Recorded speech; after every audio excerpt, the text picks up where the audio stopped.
Hello everyone, and welcome to Kiddos Koral. Today I'm going to be sharing with you guys a recipe that my mother sent me a few weeks ago, and I made this for company because here in West Virginia we are coffee cake and coffee kind of gatherers here. It's just by nature. So I just wanted to share with you guys this here recipe because I never heard of anything such as this, and I gave it a whirl, and I want to tell you that that cake was devoured by my company. My mother-in-law came over and ate it. It was so good. Now, I'm going to tell you, I know you guys are going to want me to describe this cake to you, so I'm going to do the very best way to kind of give you an idea or a generalization of what it's like. Have you ever had those little Debbie cakes, those little coffee cakes with the brown sugar crumble on the top? That's kind of what this is, just a little bit like that. And if you love that kind of thing with your coffee, then you are going to love this cake. And I was a little bit skeptical at first as I was putting it together because I thought, this cake doesn't have any butter in it. It just doesn't seem right. But actually, it came out absolutely delicious. So I'm going to get cracking here with the directions and what you're going to need to put this cake together. So as you can see here, I have my pan, and in the bottom of my pan I have a cut piece of parchment, and I have sprayed my pan down with cooking spray so my cake will not stick. And if you're wondering how I cut my parchment paper, I just lay my pan on top of the parchment paper, trace around it, and cut it out, and it fits perfectly inside my pan. Now, this calls for an 8 by 8 pan. So if you have a glass pan, this is all I have that's as small as that is a cake pan. This is not a cake that rises real tall, but it is, you're going to really like it. It is so easy to put together, and I'm going to show you guys how to do that. So, what I have here is a half a cup, as you can see here in my little glass thing, is a half a cup of brown sugar. What I'm going to mix in there with it is a cup of coconut. Now this is going to be our topping for our cake. Now I might need to get a bigger bowl to put this in, to mix this with by hand. So let's see here. Here we go. I'm going to dump all that in there and mix that with my hands. Make sure your hands are washed real good before you do this. And so you want to make sure that your coconut and your half a cup of brown sugar, and this is light brown sugar, are well combined together, because this is going to be the topping for our cake. This would be perfect to take to an Easter dinner as something sweet after supper. Or if you're just getting together with some girlfriends for coffee at your house or her house, this would be really good. This would also be really good with tea if you're not for coffee. So there we go. We're going to get our pan that I have. I'm going to move the camera down just a hair so you guys can see just a little bit better. There we go. Okay, so in my pan, as you can see here, you know what? I think I might have some extra light in here. Let's see if that helps a little bit. It might help. I'm going to add my topping right to the bottom of the pan. I'm just going to spread that out really, really good.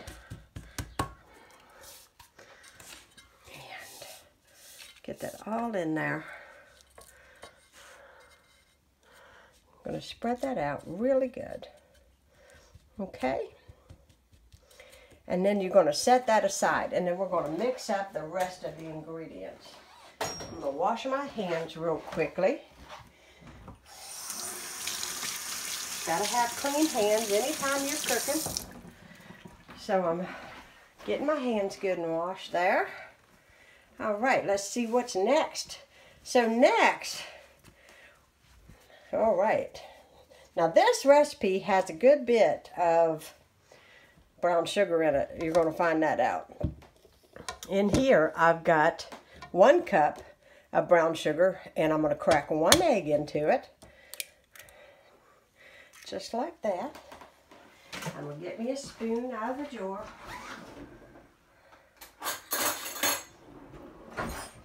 And we just want to combine that egg and that brown sugar together. Now that's simple enough, isn't it? Like I said, this is a no-brains kind of cake. And it is so easy, but yet it is so delicious.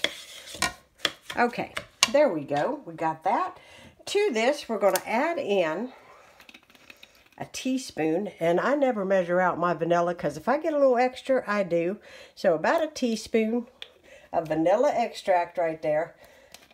I don't think you can have too much vanilla extract. I love the way that smells and tastes.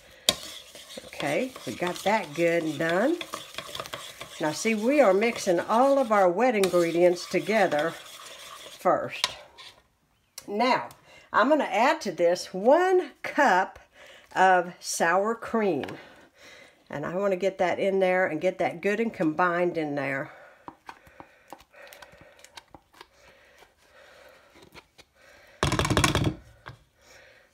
Go. I'm going to scrape my spoon off here with another spoon so I make sure I got it all. And I'm going to combine all of my wet ingredients together real good. There we go. You just need to combine those. Now, I'm going to move that over. And now we have 1½ cups of all-purpose flour.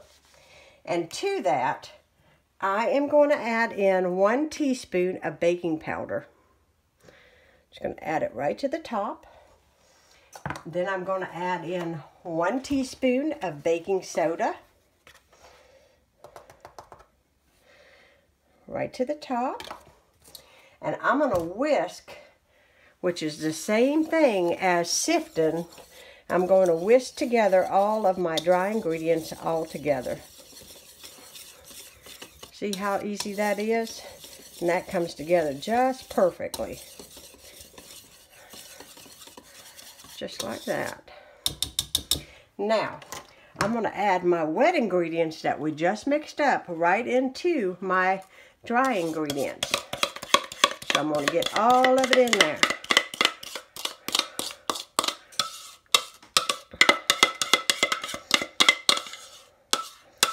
Just like so. Okay. Now I love to use a spatula because when you use a spatula, you do not waste anything. You can get everything out of the bowl.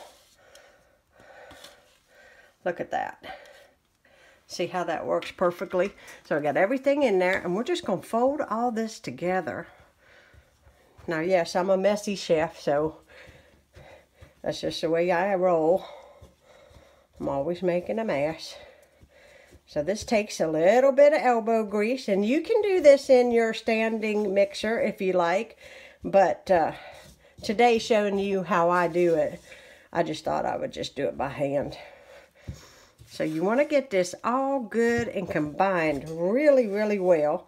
And I'll come right back when I get this all mixed up.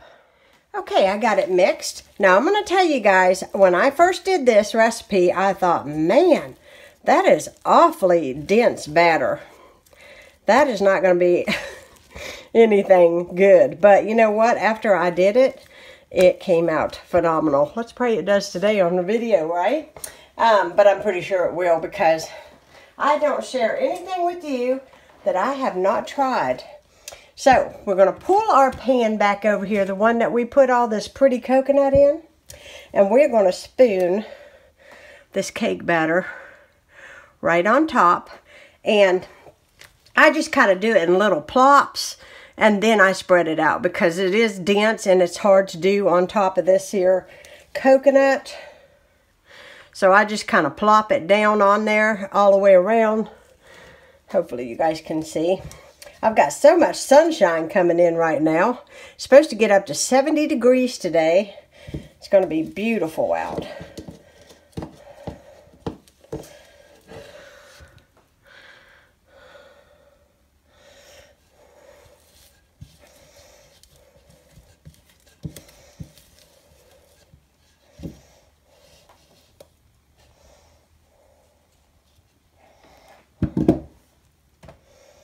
Alright, once we get that on there, I take a butter knife, but if you have one of those cake icing spreading knives, I don't even know what they call that. I'm washing my hands real quickly. I don't want to end up getting cake batter on my good camera. That would not be pretty. So I'm getting a butter knife and I'm going to spread this out. Now my oven is preheated to 350 degrees. And you want to bake this for 30 minutes or until a toothpick inserted comes out clean. So I just spread this out the best I can. Some of the best tasting cakes are not that pretty. So we've got this right here, and I'm just going to go around the edges just to make sure I got it nice and smooth. And there we go. I'm going to pop this into the oven for 30 minutes, and then I'm going to turn it upside down on a really pretty plate. And my husband, when he gets home, he'll be thrilled to death to have a dessert to snack on tonight with his coffee when he gets home. So I'm going to slip this into the oven and I shall return. Okay, my timer just went off and I'm going to check the cake. Ooh, look at that. That looks so good. And I put it on a cookie sheet because every time I make this cake, I'm always worried with that brown sugar. It's going to overflow, but look. It didn't. So I'm going to check and make sure that it's done all the way through with a toothpick. And then I'm going to turn it out on this pretty plate right here. So I'll be right back. There it is out of the oven. And I didn't have any toothpicks. So I just took a butter knife. And you're not going to see this anyways because I'm going to flip this over. So what I do to flip it is I'm going to take this plate and put it upside down on there and then just flip it over. And I can't hold my camera and do it at the same time, but I'm definitely going to show you what it looks like after I flip it. And this cake smells amazing right now. My house smells like a bakery. And look how simple this was to put together. So I'm going to flip this over and I'll be right back. There it is, the finished product. When I flipped it over, I just peeled the wax paper right off, and there we go. And I will tell you that if you pull this out of the oven and you cut it right now, I mean, there is nothing more heavenly to me, especially if you're a coconut lover. But if you are going to serve this when you're later to your company and bake it early, I served mine with a little bit of homemade whipped cream on the side. Everybody loved it. Look how pretty it looks. Very simple, but very pretty. You could put a little bit of that whipped cream right here in the middle and put a little strawberry. That would be pretty. But honestly, I don't think it needs anything. I'm going to cut into this shortly when my man gets home. But thank you so much for watching. If you are new to my channel, please hit that subscribe button. Hit the bell so that you're notified. Please give me a thumbs up and let me know that you loved seeing this. And I hope you all have a fantastic Easter if you do celebrate. And I will be talking to you all again soon. Thanks so much for watching. Bye-bye.